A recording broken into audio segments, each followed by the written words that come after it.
Bem-vindos a mais uma aula de programação com orientação a objetos em Java. Nesta aula você revisará o mecanismo de tratamento de exceções em Java, aprenderá a lançar exceções a partir de métodos, verá o uso de true e throws e aprenderá a criar e utilizar classes de exceção personalizadas. Exceções são situações em que algum problema ocorre durante a execução de um programa. Na parte 1 das videoaulas, você aprendeu a tratá-las com o uso das instruções try e catch. Antes de começar com a prática, vamos revisar a hierarquia de classes de exceções. A classe Throwable é a classe pai de todas as classes de exceção, ou seja, todos os tipos de exceção. As classes Error e Exception são subclasses da classe Throwable e elas têm suas próprias subclasses. E como há muitas subclasses das duas, essas não estão listadas no diagrama esquemático da hierarquia. As subclasses de Exception podem ser do tipo checadas, checked, ou do tipo não checadas, unchecked. As não checadas representam defeitos no programa, bugs. São subclasses de Runtime Exception e são normalmente implementadas usando a Illegal Argument Exception, Null Pointer Exception ou a Illegal State Exception. Um método não é obrigado a estabelecer uma política para as exceções não checadas lançadas por sua execução, e quase sempre nunca o fazem. Já as exceções checadas representam condições inválidas em áreas fora do controle imediato do programa, problemas de entradas inválidas do usuário, banco de dados, falhas de rede, arquivos ausentes, etc. São subclasses de exception. Os métodos são obrigados a estabelecer uma política para todas as exceções checadas lançadas por suas implementações. A política pode ser passar a exceção checada mais acima na pilha de execução ou manipulá-la de alguma forma com o try-catch. Exceções checadas representam situações que geralmente são recuperáveis e que o programador deve considerar e tratar explicitamente. Ao forçar a declaração e o tratamento dessas exceções em tempo de compilação, Java garante que problemas potenciais não sejam ignorados, resultando em aplicações mais estáveis e previsíveis. Para revisar o mecanismo de tratamento de exceção, considere o seguinte código do exemplo 1.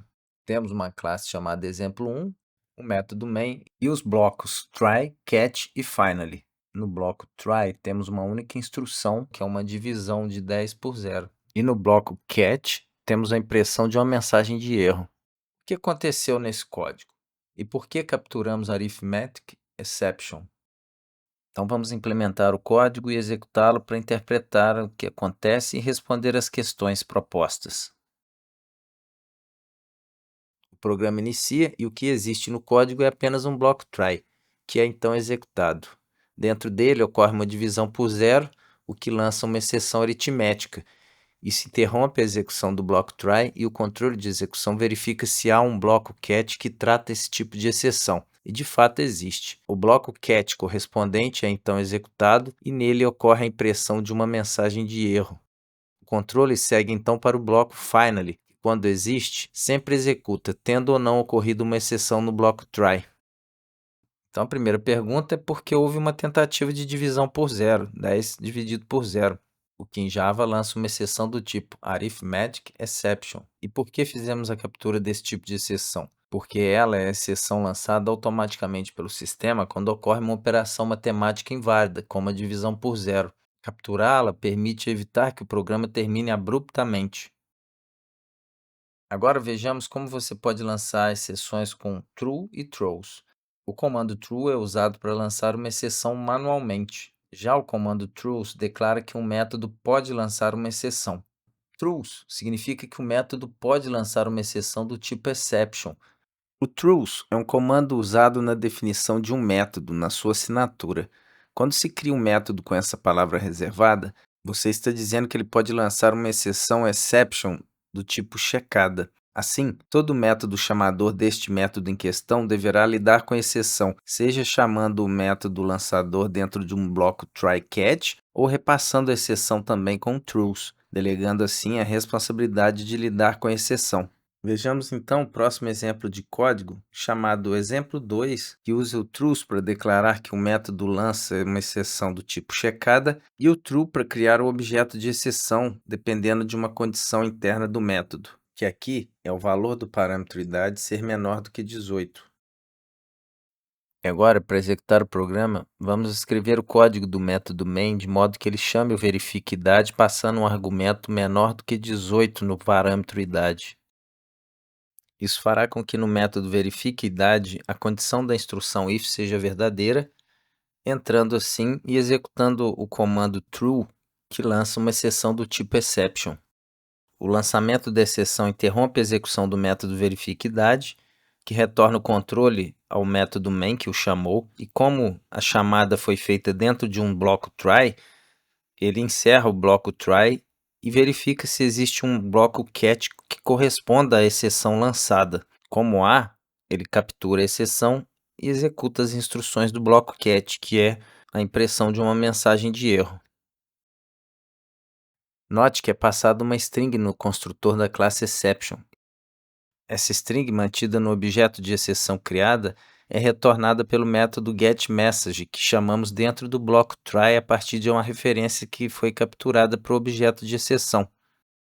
E em seguida, executando o programa passando um valor de idade maior que 18, o método verifica idade não lança exceção e imprime a mensagem idade válida. Dessa forma, o método main termina a execução sem chamar o bloco catch. Tendo executado o código do exemplo 2, vamos responder agora as seguintes questões. O que significa throws exception? E o que acontece se omitirmos o try catch? A resposta para a primeira pergunta é: throws exception declara que o método verificar idade tem o potencial para lançar uma exceção checada do tipo exception. E o que acontece se não usarmos o try catch no main ao chamar o verifica idade? Se omitirmos o try catch e não propagarmos a exceção com trues na assinatura do método main, o código não compilará. O Java exige que exceções checadas sejam tratadas ou declaradas.